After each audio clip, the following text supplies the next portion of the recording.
Non-stop Vikings talk. It's Purple Daily on Score North and ScoreNorth.com. Straight cash, homie. And away we go. We like that. You like that? I just said that we liked it. You like that? Yes, we like Write That Down Wednesday. Well, sometimes we like it. Sometimes we don't. Just kind of depends. We don't do so well with these predictions, as people have pointed out correctly. I enjoy it every week. Seeing when I'm right, more often when I'm wrong. Because it holds me accountable. And then when people ask, when are you going to admit that you're wrong? I can say, well, every Wednesday, and I do it twice.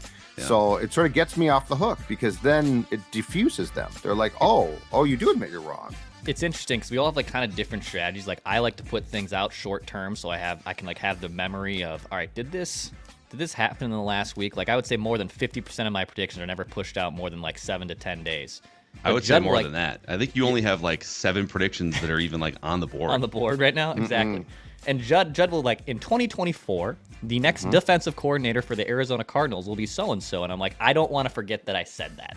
In 2073. Yeah. When you see, 3 generations later. Yeah. It's far more entertaining, though, to have a prediction, especially if it's correct, come back, that you forgot, and then it gets you points. We still have a bunch of those, mostly on the OG version on the Mackie and Judd podcast. Yeah. There's still a bunch. We finally had to go back and put end dates and say, okay, enough. Once we get to the end of like 2024, in fact, here, I'm just going to pull up. I think Judd has the most that go way back. He's got to have the most. We finally put an end date on one from 2015. We put an end date of end of 2024 and said, enough is enough. Arizona State will join the Big Ten Hockey Conference. Well, which I thought would happen, which I actually thought was going to happen fairly quickly back at the time. Their football team almost joined the Big Ten Conference, I feel like. Yeah, I thought they were a shoo-in for the Big Ten. So this is the only show in America. Well, we have 2 different versions of it, the Purple Daily football version and then the wide open sort of original version on our other daily podcast, Mackie and Judd. The only shows in America that actually are dumb enough to put statistics next to our predictions here. Purple Daily presented by Quick Trip. Here's how it works. 3 Vikings or football-related predictions from everybody each week. They must be quantifiable. We keep track of completion percentage and touchdowns. And listeners, if you want to participate, you can send us a message through the Score North app. Send it to Declan, and we'll get you scheduled for some time in the near future. We have a special guest we're going to get to making predictions here in just a few minutes. A shout-out to our friends over at Quick Trip, Judd, because they have jumped on board right at the exact perfect time as the Purple go on a magical run. Or not. It's been a great couple weeks, though, for the Vikings. Well, but let's say it does. Let's say it does occur, and let's say that you are thinking to yourself, how can Quick Trip help me win tickets to the Vikings-Packers game at the Metrodome? Man, am I getting old. At U.S. Bank Stadium. At Metropolitan Stadium in Bloomington. At a rare game being played at Memorial Stadium where the Gophers play. No, at U.S. Bank Stadium. Yeah. Man, that'd be awesome. Anyway, the way that you can do that is through Quick Trip's Gatorade Border Battle Sweepstakes. Purchase any Gatorade product with quick rewards to be automatically entered. Chance to win 2 group cabin suite tickets to the New Year's Eve game between the Vikings and the Packers. The prize pack's going to include a one-night standard hotel accommodations and a Quick Trip gift card. No purchase necessary.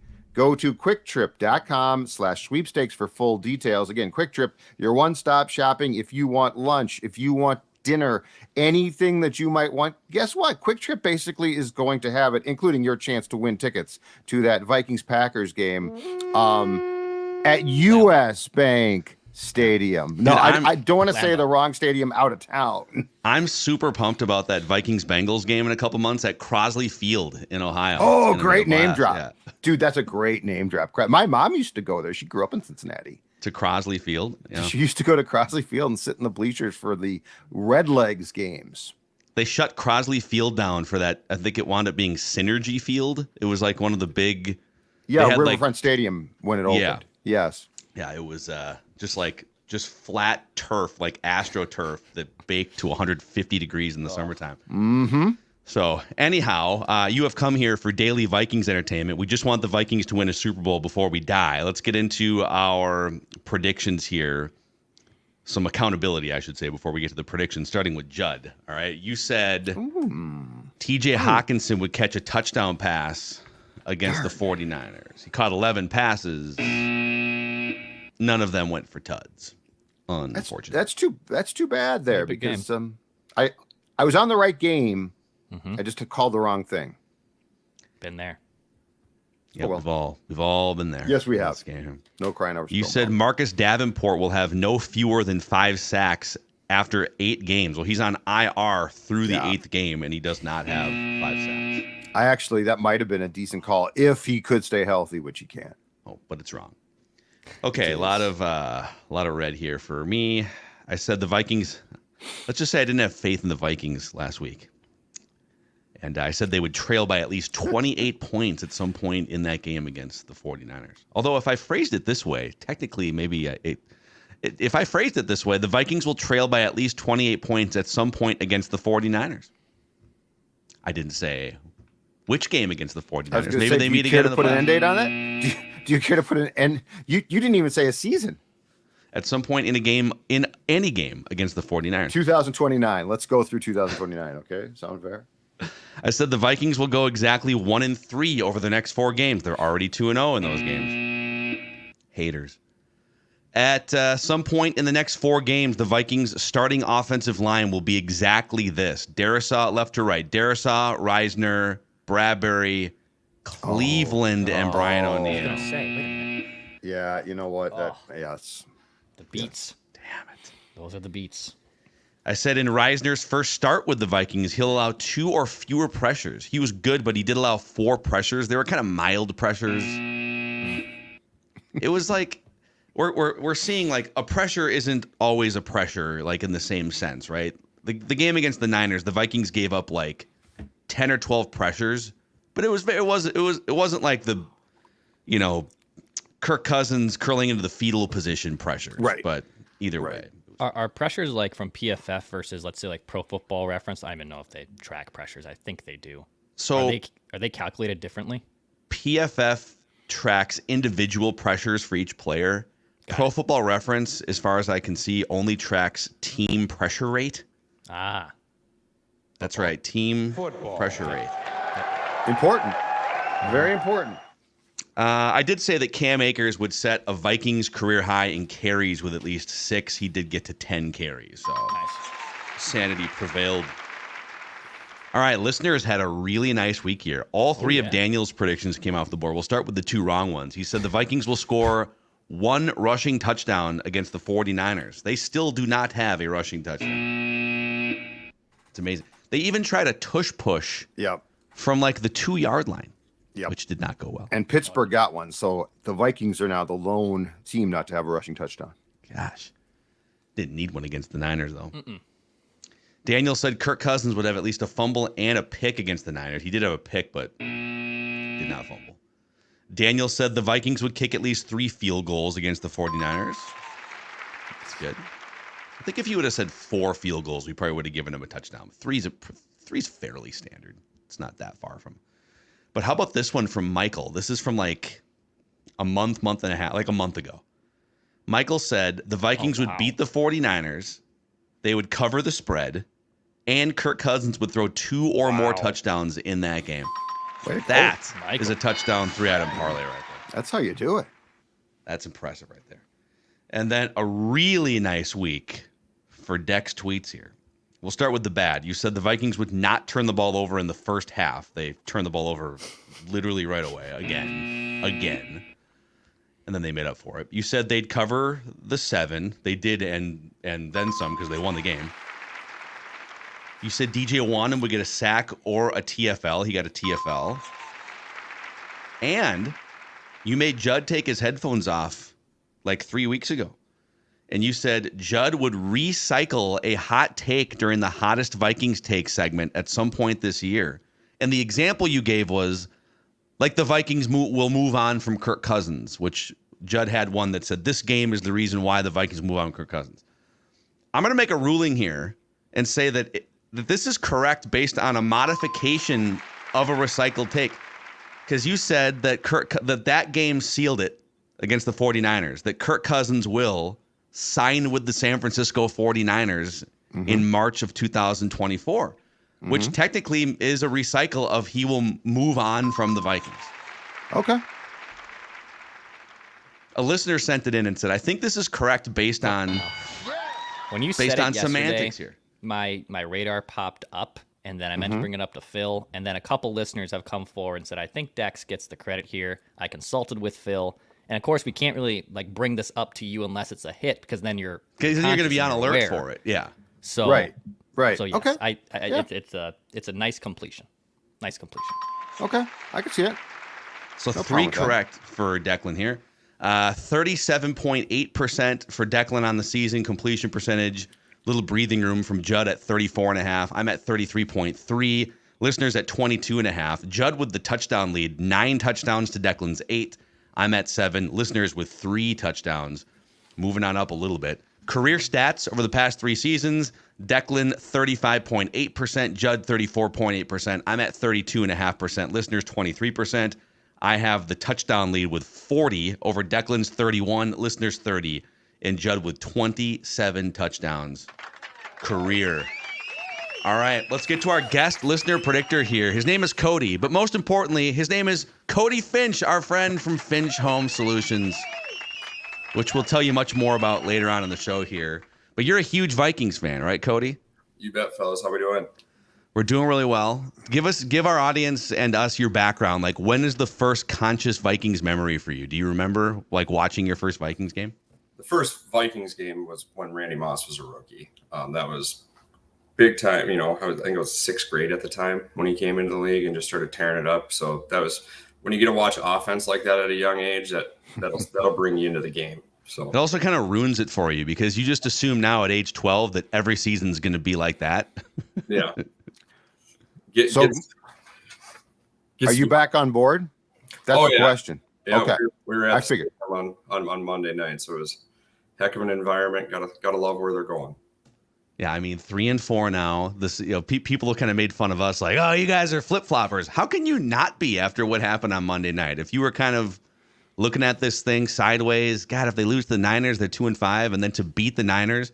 But you got to follow it up with a win against the Packers here, ideally, to keep the momentum going. So we'll see. Well, Cody, you know how this works. So we're going to start with you. You'll make your first prediction. We'll go around the room 3 different times. Predictions must be football related or show related. Those are really the only parameters here. Write it down. You like writing things down. So we'll start with Cody from Finch Home Solutions. I'm thinking we're going to keep it rolling when we visit Green Bay. Kirk's going to come out and have another great game in Lambeau. Typically does play well there. I think Kirk's going to have 300 plus yards and 3 touchdowns against Green Bay. Ooh. Slinging it around the lot. That's a nice touchdown. If that hits, that's Finally a heck of a day for a quick kicking field goals. Yeah, punch a few more in that red zone. The Daniel Carlson game, man. Yeah, The Daniel Carlson game. Daniel Carlson would probably still be kicking for this team if I hadn't been for that fateful day at Lambeau Field. Write this down. Yeah, well, that's probably true. All right. I am going to, speaking of recycle takes, I'm going to recycle one from last week from the listeners that is eventually going to have to hit. And if I can get the points, I'm taking it. The Vikings will get a rushing touchdown on Sunday. The Vikings will get a rushing touchdown on Sunday. Somebody's accidentally going to take the football. It might just be Kirk without the tush push and just fall into the end zone. We should maybe, we're going to do trenches with Boone later on today. And I've got a cut up already set, but I should add that tush push from it was from the 2-yard line. Yeah. And I was kind of looking back at it, and it was like he took the snap, but he was, as anyone would be, he was a little hesitant because I think he saw Fred Warner Superman diving over the line of scrimmage, and he was like, oh God, this isn't going to go well. But I don't know, from the 2-yard line, maybe the Eagles from the 2-yard line, but I'm not sure if the Vikings should be running a tush push from that distance. Okay. Write this down. Dex? All right, I'm going to take Judd's prediction and add to it. You guys tell me if this is enough for a touchdown. So the Vikings will have a rushing touchdown of at least 25 yards against Green Bay. Absolutely a touchdown. Okay. Cool. Yes, I had the same thing written down, but let's rip one off. 25 yards? 25, at least 25 yards. So here's a crazy just like piece of context for you. Alexander Mattison, who still I think remains like the starting running back. Now Akers carried more times than Mattison, so there might be a change of the guard here. But Alexander Mattison hasn't had a 20-yard run in a regular season or playoff game since 2021. He had a 19-yard carry to start the game on that pitch play left, but he hasn't had a 20-yard gain. So if it's Madison, that would absolutely be a home run. We'll just take a touchdown. We'll just take a touchdown. 2 yards, 10 yards. Just run into the end zone. Trip and fall and crawl into the end zone. Okay. Yes. Okay, write this down. Speaking of what I just said, Ty Chandler at the end of the season will have more 20-yard gains from scrimmage than Alexander Madison. Now, I don't think either one of them have one yet. I don't think Madison has a 20-yard. He doesn't have a 20-yard rush. I don't think he has a 20-yard reception. Now, Chandler had one that was called back because of the KJ Osborne. He was like blocking illegally. It was pass interference on that trick play. That was like a 30-yard gain. And then Chandler had a 12-yard gain on another reception. But I think even though Chandler doesn't get nearly the touches, he will have more 20-yard gains from scrimmage by the end of the year than Alexander Madison. Okay. All right, back to Cody. Write this down. Cody Finch. All right, fellas, I think I am looking for a big game from TJ this week in Green Bay. I'm looking at 100+ yards for TJ and a touchdown. Look at this. Dude, Cody's swinging right now. He's Final seeing score, the chemistry. 53-10 over the Packers with all these. Cody's seeing that the chemistry is back between Kirk and TJ. That's what he's seeing. Kirk and KOC too. Everything's meshed. Looking good. Yeah. That was one of the best, I think, overall offensive. Now they could have run the ball probably a little bit better like in the second half, but that felt like what we expected more often going into the year, right? Just absolutely throwing the ball, creative motions before the snap. Write this down. Judley. Speaking of pushing predictions out, I'm going to do exactly that. I just got an idea during the course of this. Write that down.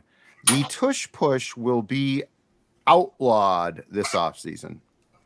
The league is going to outlaw the tush push because the league doesn't like it because there's only one team that's really good at it. It's easier to crack down on it, which, by the way, it used to be. So if I recall correctly, going back to college football 2005, the famous Bush push between Notre Dame and USC. Yep. It was illegal at the time. Yes. And they got away with doing it. And I think the NFL had the same rule. Now, afterward, the National Football League at some point, it's like, oh, screw it. If you can push a guy, push a guy. And so I think they're going to go back, revisit it, and they're going to outlaw it. Do you think, so your prediction stands, but do you think they should outlaw it? No. Because it's but they're going to say it's player safety. That's their. Or maybe it's like you can only have one guy pushing you and not multiple guys.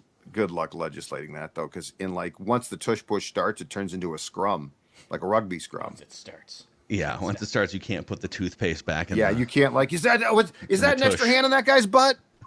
If that's an extra hand on that guy, that's not legal. God, and if you look at the way the Eagles do it, they will intertwine and you know how this is going to get real football-y here for a second, but you know how when offensive linemen line up, even in a normal short yardage situation, their splits are still their splits are closer.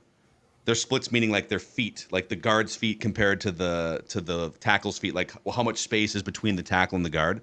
The Eagles are intertwining. So you'll see the left tackle is in his stance, and then the left guard has his foot sort of crisscrossing, so there's no room between them. It's almost like then they're just cut blocking everyone else on the other side and taking out their legs. It is genius, and someone should figure out a way to stop it, but they haven't. Sorry, Cody, what were you saying about the tush push? It's almost like a field goal lineup. Everybody just sinking in and going forward. Fred Warner found a way to stop it. He did. He went over. He went over the top. Troy Polamalu. Thought he was going to power bomb Kirk there for a second. Okay, are we back to Declan here? I think. Yeah. Yes. Let's go with this one. Another running back one to a degree. Write this down. Cam Akers will have more touches and targets than Alexander Madison against the Packers. So they will have officially made that transition, basically. Yes. I think Cam Akers is going to start to get more of these. He might have more receptions, but I believe in general the touches and targets for Cam Akers will be more than Alexander Madison against the Packers. Write it down. That feels like the right move, right? Mm-hmm. I don't think Madison needs to stop playing, but Cam Akers it feels like he has a little bit more juice. Ty Chandler has more juice than both those guys, but you can't trust him. There's a reason why also CJ Ham is out there on third down sometimes, because I think it's all wonky because they trust CJ Ham the most, I think, in pass protection. Yes. Because he's been in the system longer than Cam Akers. They trust Cam Akers to catch passes more than they trust Alexander Mattison and CJ Ham. They think Ty Chandler is the most explosive, but they can't put him back there in a pass protection situation. So they've got these different skill sets that are spread across 4 different players, and it's tough. Just split the carries between those two, though, between Madison. And that's the thing is, like, we're so used to one back. Akers and Madison can both carry the load. Like, that's the thing is it doesn't need to be one. What they ended up on, and I still think it's because largely because of the hit that Madison took at the end of the first half, because, I mean, that was a brutal hit. So I'm guessing he didn't play as much because of that. But, like, if they just go to a split committee, I think that's absolutely fine. And, yes, Akers definitely has a burst. Alexander Mattison doesn't have – I think he's got 2 gears. I think he's got 2 gears, and he has an inability to put it into third gear, and that's why he doesn't get 20-yard runs. Yeah, I think you're probably right there. Write this down. All right, we're back to me here. Write this down. So last season, Kirk Cousins tied the NFL record with 8 fourth-quarter comebacks. He has none so far this year. Mm-hmm. Through the first 7 weeks, he has none. Not really like his fault necessarily. The games haven't played out. Come on, Mackie. Same way. Just say it, Mackie. Just say He's garbage. It. He's garbage. Just say it. Cut his ass. Here's my prediction. Kirk Cousins' first fourth-quarter comeback of the season will happen in this game against the Packers. That's a touchdown. He's going to get one. I don't know I don't know if they're going to be down. Maybe it'll be like they're down by 1 or something. Are they going to need to come back against the Packers? Think about the scenario here. Cody, You just played Cody's this, like, I don't want that. But here's the thing. You just hear me out. You just played this emotional, the best game you've played probably under Kevin O'Connell, this huge season-saving emotional win against maybe the best team in the NFL. Short week going into Green Bay. Green Bay's been embarrassed for 3 straight weeks. They feel the pressure. There's a good chance that Green Bay comes out with their house in order a little bit, and the Vikings are just a little sluggish. So I could see the Vikings having to play a game of catch-up, and then old Kirky boy finds Jordan Addison, or I don't know. Maybe he finds Josh Oliver in the back of the end zone, something like that. Just saying. I don't think they just rolled like 31-10. Or TJ, and Cody's prediction is paid off when Kirk throws his third touchdown pass and his first of the day to Hockenson, and then Cody looks like a genius, and the rest of us have nothing but red. Cody, what is your third prediction, sir? I am buying into the culture movement that has happened here in the locker room. I think that it is huge. KOC brings a different energy to the locker room where guys feel involved. You could hear it in the post-game interview with Reisner. The Vikings will not lose a game until the Bengals game. So we will be 9-4. Wow, dude. Can you, if that happens, what will the chatter be locally around the league? You hope KOC is getting some Coach of the Year honorable mention, maybe not on the list, but saying, hey, you're right here at the verge. Nice turnaround. Great what you're doing with the people. You know, if you're on a team, like, you can run a business and treat people the right way and get everybody to buy in, but gotta believe in that. Yeah. Well, bold predictions here from Cody, just coming out swinging here on behalf of the listeners. Why don't you guys tell the audience? And first of all, Cody, thank you for your partnership with us, Score North and Purple Daily. It's been a blast talking about Finch Home Solutions here on a regular basis. So tell the audience about our favorite van here, Judd. Show the van. The Finch Mobile. First of all, show the van and do the horn, because my God, Cody's here, so do the horn. Here it is. Oh, the sound effect. Okay, on Cody. show. When that illustrious van pulls up in front of people's homes, I've been talking about, fast, courteous, that you can do big or small projects, but elaborate on exactly what it means when Finch Home Solutions comes to fix the electrical issues in a person's house. What you can believe in is that we're going to come give you an honest assessment of your electrical system and give you options that'll help fit anybody's lifestyle. We're there to help you at where you deserve to be helped at. What has been fantastic with homeowners that we've met with Purple Daily customers, we get in, we talk a little football, and we talk about the safety of your home. Purple Daily customers are absolutely loving the service that we've brought to their home, and we're getting a great relationship of being able to come in and talk football. So it's a great connection. It's been great. You talk about the safety of your home and the safeties on the Vikings, roving the field, making tackles. That's awesome. And guess what? They can write it down that they're going to be satisfied. How about that? When Finch Home Solutions, finchhomesolutions.com or 612-357-2604, 612-357-2604. Cody, I've been saying for a long time, there are very few people I allow in my house. But when your team came here, guess what? They knocked on the door. They came in. They did great work. And if Sports Dad trusts your team, you should too. Awesome, Appreciate that, fellas. Great stuff. Thanks, Cody Finch, thanks for coming on the show. Good luck with your predictions. And we'll talk again soon, man. All right. Thanks, gentlemen.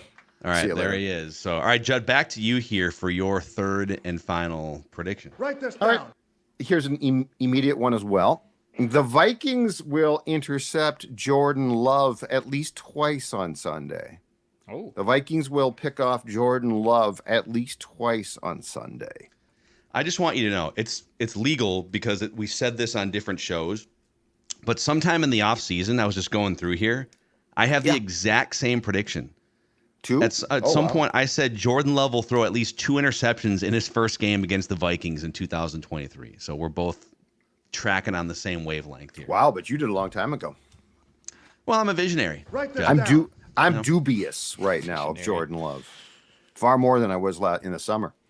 Yeah, it's been kind of a struggle bus for him. Okay, what's Declan's third and final prediction? All right, so I saw a stat last week that Jordan Love against the blitz, at least this previous Sunday, was horrible. And obviously Brian Flores loves to blitz opposing quarterbacks. I think the Vikings right now, going into the 49ers game, and Phil, you might have this in front of you. I think they are blitzing at a rate of like 57% this season. Going into the game, it was 57%. Yeah, so I don't know how much it went up. I don't know how much they blitzed Purdy on Monday night. But regardless, write this down. The Vikings will blitz Jordan Love on at least 70% of dropbacks. Okay. They're going to send so many people at him. So I'm going to quantify it at 70%. I think they blitzed Herbert at like 84. Now that backfired on them badly. Right. But that's Justin Herbert. This is Jordan Love. So I think Brian Flores will blitz Jordan Love on at least 70% of dropbacks. Get his ass, Brian. Get his ass. Okay, I'm not going to go quite as far as Cody. I mean, Cody has the Vikings going to 9-4. Write this down. I'm just going to say, because I'm also trying to get some completion percentage points here, the Vikings will surface back above 500 at some point this season. Okay. So they would either need to win their next 2 games, which are both road games, which is kind of tough, or find some other path if they lose one of these road games to getting back over. So we need a little bit more work to do here, but Vikings are going to get back up over 500 at some point this year. So you win the Packers game, which you should win now. Saints are next, right? At Falcons. home. Falcons on the road. Oh, Falcons on the road. Okay, yeah, good points. That's a little tougher. And that's the thing. It's like you look at all these games, and I think they're going to be favorites. And so right now, it's like a pick'em game.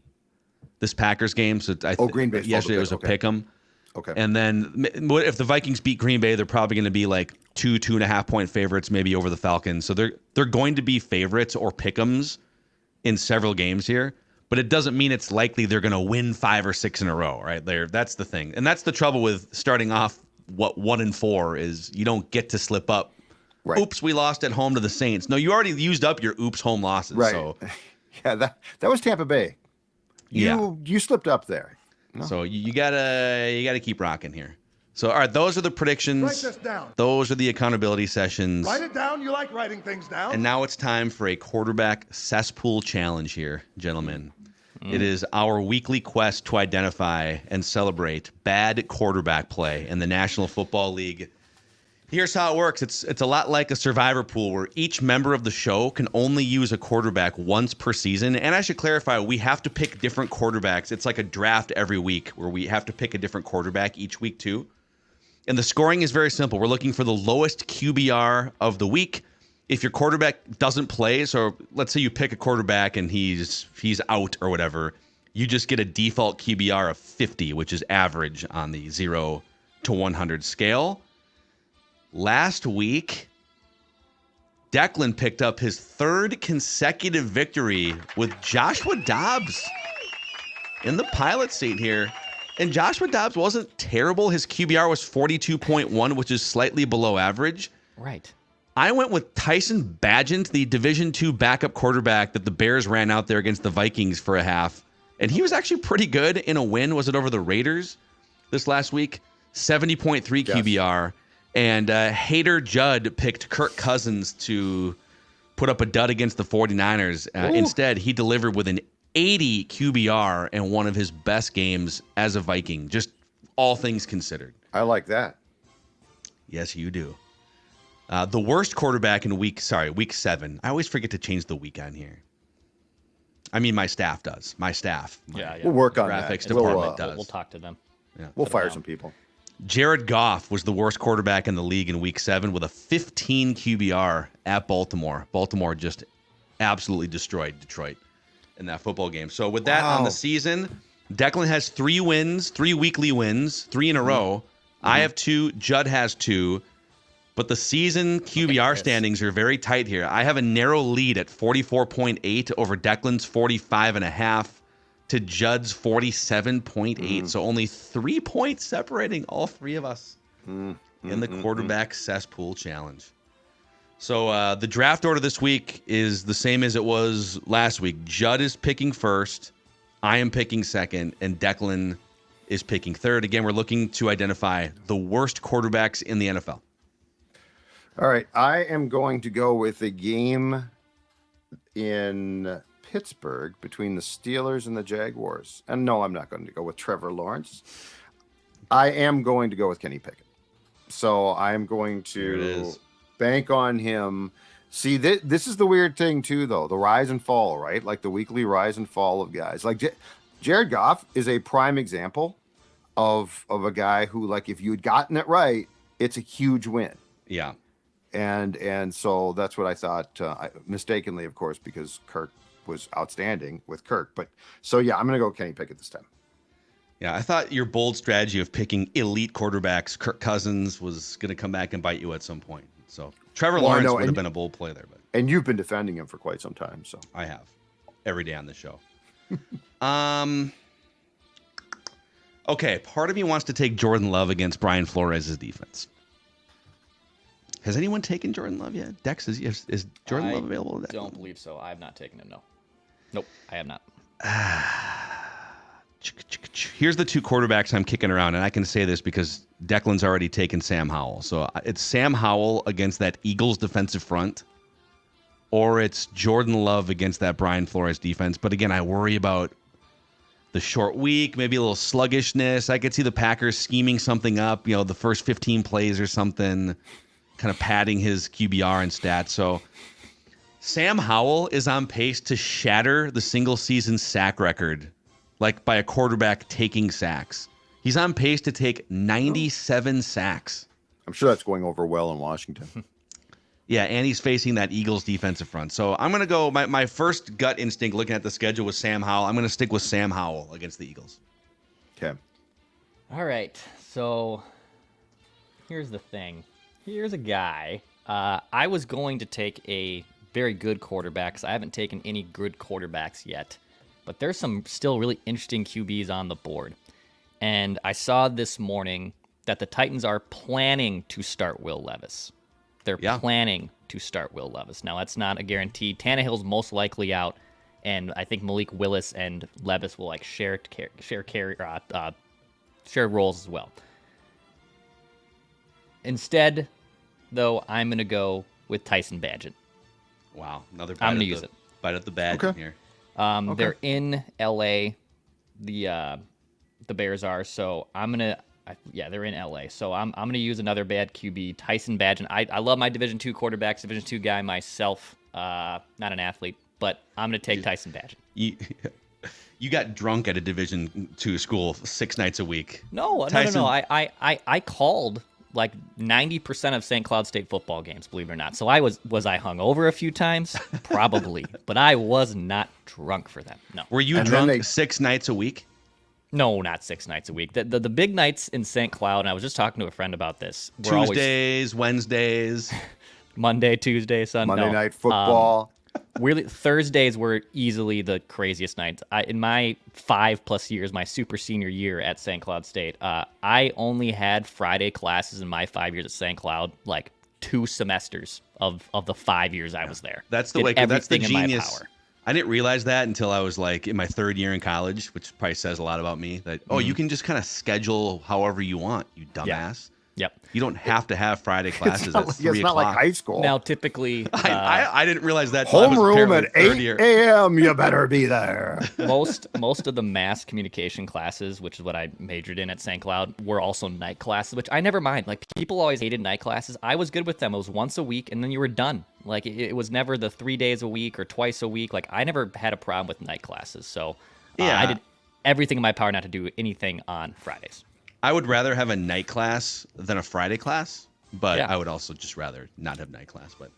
But the Division II connection, Declan, a legendary Division II broadcaster, and Tyson Badgett, a soon-to-be legendary Division II quarterback. So that's the quarterback cesspool challenge. Football. I have a Vikings question for you guys, but a shout-out to our friends over at Nutrisource. Maya Mackey eats the same thing every single day. And this on the YouTube channel is how excited she is. I mean, she's had, what's the math? We've had her for like 2 years. Nutrisource for the majority of that times 3. I mean, she's literally had like 2,000 scoops of Nutrisource, and she's still that excited to eat the same thing. That says something about Nutrisource, folks. And Stella, she loves the treats. So she goes outside, comes in, and she wants the training rewards treats immediately.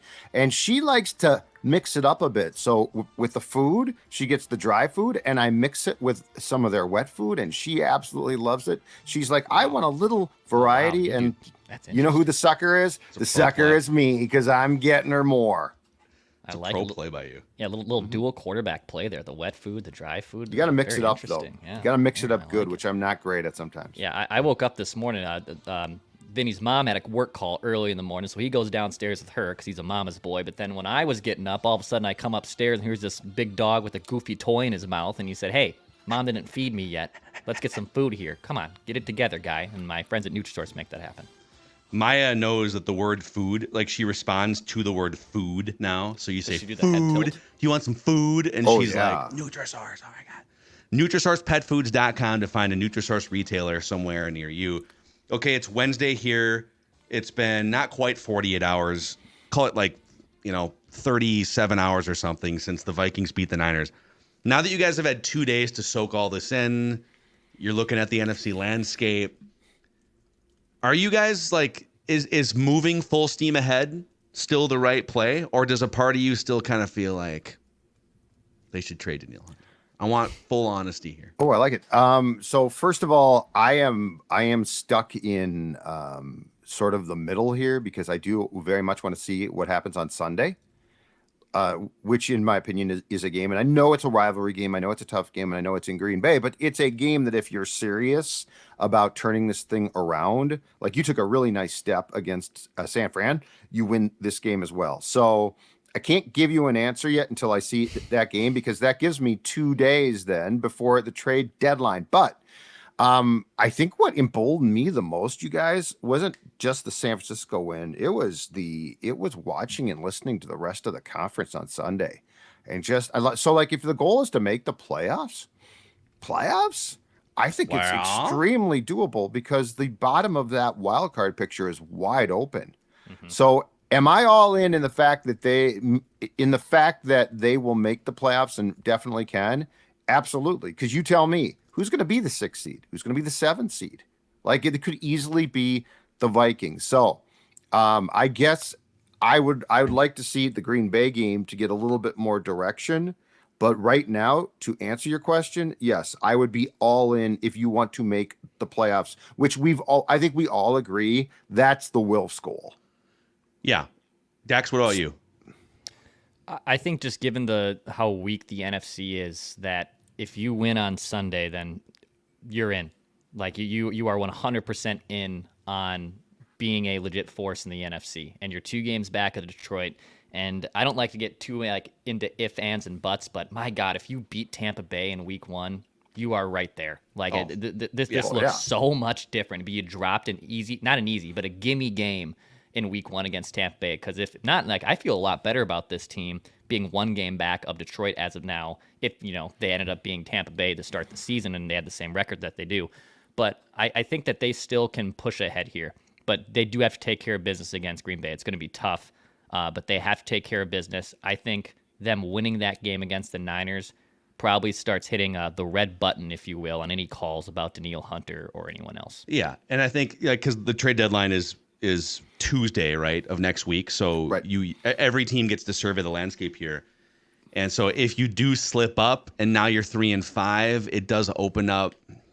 You got to follow it up here with a win to make yourselves feel really good about your chances moving forward. I mean, right now, though, the Vikings are the 8th seed in the NFC. They're also tied with 3 other teams for the 8th seed. But the teams ahead of them, Tampa, which I worry that conference record is going to be a problem because of that loss in part. But just keep plowing ahead. You got a bunch of conference games on your schedule. And Seattle and Atlanta are also ahead of you on this list. Now, one of those teams from the NFC South is going to be the 4 seed or whatever seed they wind up being. So there's going to be an NFC South team in the playoffs. But for me, it's never been about the Vikings being garbage. I mean, I've been kind of fighting you guys, especially Judd, on this, using my net yards per play argument a few weeks ago, saying that this is actually a really good, oddly enough, 1-4 team. It's a really good. Were they 0-3? I'm trying to think back. 0-2. That they weren't the same thing as some of these other garbage teams that you're seeing. The Panthers, even though they played the Panthers close. I needed to see an actual win against a really good team, though, and then the record getting back on track. So I think there's a difference between sneaking into the playoffs or getting into the playoffs the way the Vikings did last year by just playing close shave games, getting smoked by the best teams in the NFL, and getting into the playoffs by beating teams like the 49ers. And maybe you can go beat the Lions or the Bengals later this season. So I'm interested in a playoff run. I'm not interested in 9 wins getting in as the finish line. So, the problem is you have to make some big decisions in the next 5 days. So if you beat Green Bay, however you beat them, I don't care how it looks. If you beat Green Bay and now you're back to 4-4, no one's getting, maybe Ezra Cleveland or something because you got Dalton Reisner, but Danielle Hunter's going absolutely nowhere at that point. Your issue now, though, is because of your mistake-laden play in the first, 5 games or so, you've left yourself in a league that is full of error, week to week. You've left yourself almost no wiggle room for error. And that's the thing. We could talk about, man, they're going to go on a run here, and yeah, that'd be awesome. But the league basically says that the majority of teams don't. And so that's that to go back to those first 3 games, you beat Tampa. Now it changes the entire picture, the entire outlook. And so that's where I come back to, can you tighten it up? As Aaron Boone once said, can you tighten it up for the rest of the season? And can you essentially repeat what you did against San Francisco over and over and over? Hey, one more quick thing, because I know we got to get to our other Write That Down session here, and then we're going to record a Trenches with Boone, so we got a bunch of stuff for you guys today. I think Declan, one of you guys sent on our text thread the Colin Cowherd clip from yesterday. Yeah. Where his take after the Vikings beat the Niners wasn't, the Vikings are back. Here we go. It's time to make a run. Here we go. Onward and forward. 9-4, right? It was, this is the perfect time to trade Kirk Cousins. His value will never be higher. It's a hot take. Just fastball hot take. What did you, obviously, yeah, he's delivering a hot take for entertainment purposes. He is also right in that it is the highest his value would probably be during this period. Right. But I just don't know how you can win that game. Imagine if you're the front office and the ownership, you win that game, and then you come down the steps the next day and say, hey, Kirk, we need to meet. Kevin, we need to meet. We got the Jets on the line. We got the Falcons on the line. We got the Browns on the line. Yeah. The Browns. Will you waive your no trade clause? I was going to say, Kirk would solve your problem. No. Kirk will solve your problem. The Hunter one is the most intriguing one because you could do that. Yeah. I don't think you will. I don't think that they will. But Kirk will say, no, I'm good. I'm good right here. Yeah. See you in March. So the Vikings can end all of these discussions by just following up their biggest win since Kevin O'Connell took over as coach with a win against the Packers, an inferior Packers team on Sunday. So thank you guys for hanging out with us here on Purple Daily, Daily Vikings Entertainment. We just want the Vikings to win a Super Bowl before we die, and it's kind of back on now after they beat the 49ers. We'll hit you with a Trenches episode. Tomorrow we got State of the Offense. So stick around here, click the subscribe button and the like button on the YouTube channel, and we'll see you later.